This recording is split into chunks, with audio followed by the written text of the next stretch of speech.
반갑습니다. 이번 영상은 내부 점검의 절차, 내부 점검의 준비 방법에 대해서 안내해 드리도록 하겠습니다.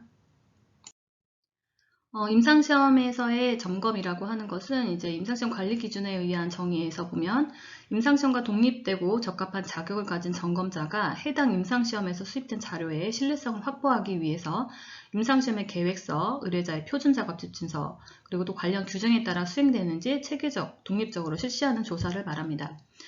보통 임상시험을 하시다 보면 이제 스폰서에서 제공하는 모니터링과는 조금 차이가 있는데요. 모니터링은 일단 스터디를 수행하는 팀에서 연구 시작부터 끝날 때까지 이제 파트너십으로 같이 과제를 모니터링 하는 걸 말하는데요. 점검은 이거와는 좀 별도로 임상시험 관련이 없는 제3자에 의해서 이루어지는 점검을 말합니다. 보통은 연구 시작부터 끝날 때까지 모두 다 이제 파트너십으로 어프로치 하는 게 아니라 시스테미컬하게 이제 원타임 포인트로 진행되는 경우가 많습니다. 본원은 2019년부터 임상연구보호센터를 개설을 해서 내부 점검을 실시를 하고 있는데요. 점검은 크게 이제 정기 점검과 특별 점검으로 나뉘게 되고, 점검의 이제 주체가 되는 거에 따라서 이제 임상시험 점검과 시스템 점검 두 가지로 나뉘게 됩니다. 정기 점검은 주로 이제 내부 점검 팀에서 이제 연간 계획에 따라서 수행되는 점검을 말하고요. 특별 점검은 이제 특별한 문제 사항이 접수되거나 이제 헬프데스크에 민원 접수가 된다던가 또는 IRB의 미준수 보고가 다량으로 발견되는 경우 이제 IRB 결정 사항에 따라 필요시에 수행하는 점검이 됩니다.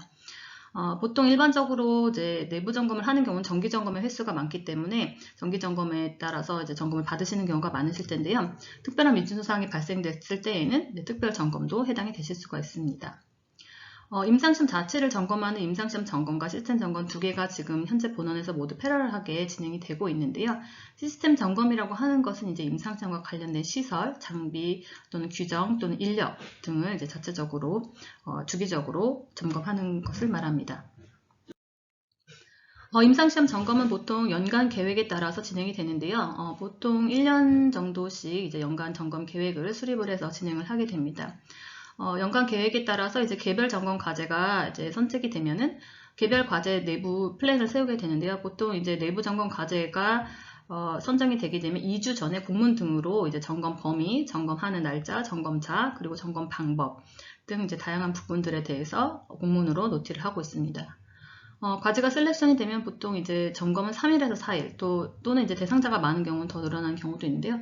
보통은 이제 3일에서 4일 정도 제출된 문서 또는 EMR 등 근거 기록 등을 열람해서 관련된 문제가 있는지 또는 이제 적법하게 관련된 절차들을 다 준수를 했는지 확인을 합니다. 점검 만미에는 항상 그 클로징 미팅을 하게 되는데요. 점검 기간이 이제 한정적이기 때문에 제한된 시간에서 확인되지 못하는 부분에 대해서 인터뷰를 하거나 추가적인 자료나 자료 등을 확인하거나 하는 클로징 미팅을 진행하게 됩니다. 점검에 사용되는 체크리스트는 총 60개 문항으로 되어 있는 체크리스트를 사용해 점검을 하고 있는데요. 실제로 식약처가 임상시험 실태 조사 때 사용하는 체크리스트와 동일한 문항으로 점검을 하고 있습니다. 점검의 범위는 이제 계약 같은 것들, 또 시험자의 자격, 또 IRB에 어떻게 정보 보고했는지, 기본 문서가 잘 기록되고 보존됐는지, 또 대상자 동의 부분이나 동의 절차가 적법했는지, 계획서를 준수했는지, IP 관리가 적절했는지, 또는 이제 검체 관리 등이 잘 유지되고 있는지 등을 문서로 확인합니다. 점검 문항은 이제 문항 수로는 60개 문항이라고 말씀드렸지만 각각의 문항에 따라서 심도 있게 이제 체크리스트를 통해서 하나하나 확인하고 있습니다. 일단은 이제 3, 4일의 점검 과정이 끝나게 되면 클로징 미팅을 통해서 이제 PI와 QA가 점검에 대한 사항 등을 확인하게 되는데요. 이때 보통 이제 인터뷰가 진행되는 경우가 있고 보통은 대면을 통해서 이제 지적된 사항에 대해서 꼼꼼하게 설명을 드립니다. 이 클로징 미팅을 통해서 확인된 내용으로만 이제 오딜 레포트가 작성이 되는데요. 이 오딜 레포트에는 이제 점검에 관련된 사항 등, 발견된 사항 등 또는 지적 사항 등에 대한 부분이 기술이 되게 되고 이 부분을 이제 연구팀에게 발송을 하게 되는데 이 연구팀에게 이제 필요한 경우는 재발 방지 조치 및 교정 사항에 대한 계획서를 답변서로 요청을 하는 경우가 있습니다. 그래서 PI는 이제 점검 레포트를 확인하고 필요한 경우 답변서를 QA에게 다시 제출하게 되는데요. 이때는 아까 말씀드렸던 것처럼 교정이 필요한 경우 교정 활동 또는 문제사항이 다시 발생되지 않도록 예방에 대한 활동 등을 기술해 주시면 되겠습니다. QA는 이 답변서가 제출이 되면 답변서의 내용을 확인하고 해당 점검은 종료가 되게 되며 종료 시에는 이제 점검 확인서가 발행이 됩니다. 보통 답변서에는 이제 그 불일치 사항이나 뭐 궁금 누락 등 이제 필요한 부분, 교정이 필요한 부분 등을 교정하셨던 부분 또는 하실 부분 등에 대해서 기록을 해주시면 되고, 또 이러한 지적 사항 등에 대한 문제가 발생하지 않도록 뭐 훈련을 다시 강화한다던가 SOP를 변경한다던가 또는 계획서 변경 등에 대한 예방 조치를 함께 취해 주시고 관련된 사항 등을 기술해서 제출해 주시면 됩니다. 내부 점검에 대한 점검 보고서를, 점검에 대한 공문을 제가 이제 보낼 때는, 두 가지 문서를 함께, 공문과 함께 보내드리고 있는데, 점검 준비 시 활용하기 위해서 이제 자율점검 체크리스트하고 기본문서 체크리스트를 보내드리고 있습니다. 이 두 개의 문서는 지금 임상시험센터 홈페이지에 관련 서식에도 같이 함께 업로드 되어 있는데요. 자율점검 체크리스트에서는 이제 본인의 과제를 내부 점검을 받기 전에 한번 셀프로 체크해보는 체크리스트가 되겠는데요.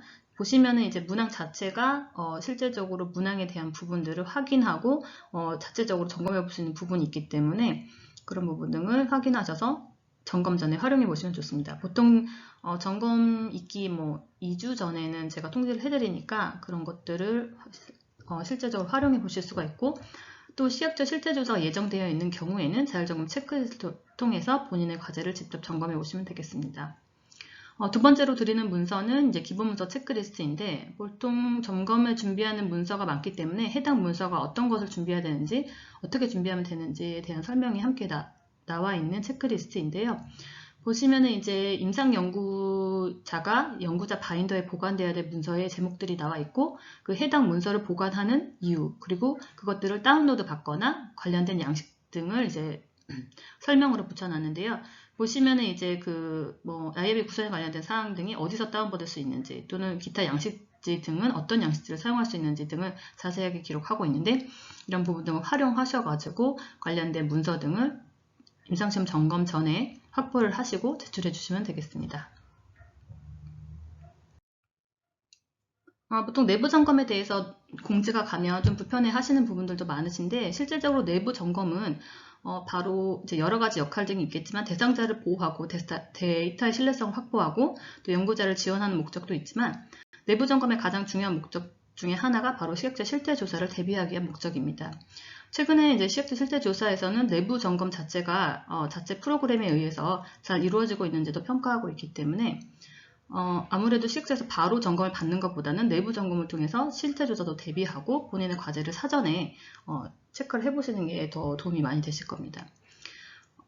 그리고 요즘에는 이제 시각적 실태 조사 때도 내부 점검을 받았는지 안 받았는지 그런 부분들도 확인하고 있기 때문에 내부 점검을 적극 활용하셔서 본인 과제를 조금 더 준비를 잘 하시면 좋을 것 같습니다. 오늘은 짧게 슬라이드를 준비를 했는데요. 더 궁금하신 사항이나 또 뭐 문의하실 내용이 있으시면 메일이나 연락처로 연락 주시면 감사하겠습니다.